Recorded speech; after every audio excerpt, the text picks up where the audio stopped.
Good evening, and today I'll be teaching you how to solve for a missing angle using trigonometry.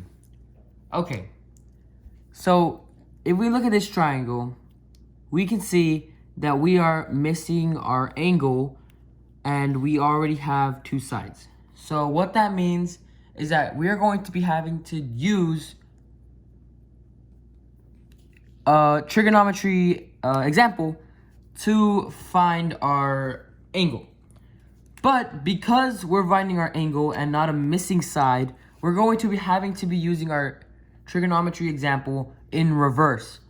For example, here would be our base. And just to explain, this is the hypotenuse and this is the adjacent. So we know we're going to be using the cosine method in trigonometry. So we're going to put cos equals adjacent over hypotenuse.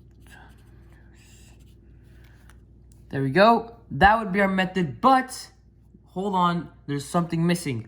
Because we already have our adjacent, which is 7, and we already have our hypotenuse, which is 14, what are we solving for? We already have what it equals. Well, here's the kicker.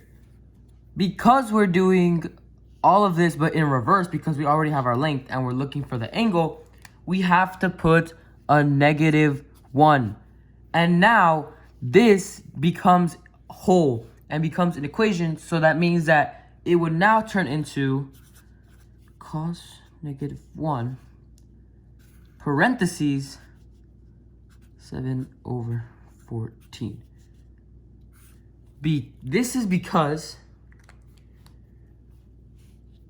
once it becomes a negative, the adjacent and the hypotenuse become part of it because there's no number for it to multiply. Usually we would put our angle here, but since we don't have our angle but we have two sides, it becomes part of it and it takes over, and plus it's negative, so it makes sense. So we go to our trusty Desmos as always, and we make sure again that it is in degrees, and we type it in.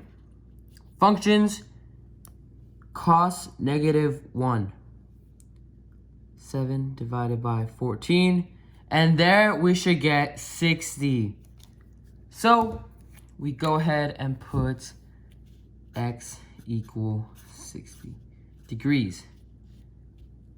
And there we go.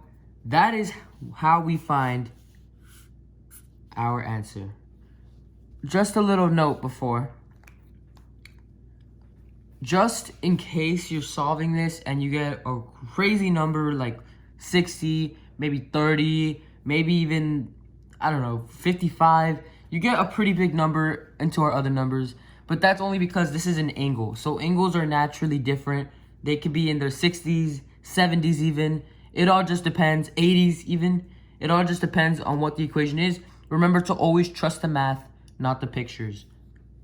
Have a good day.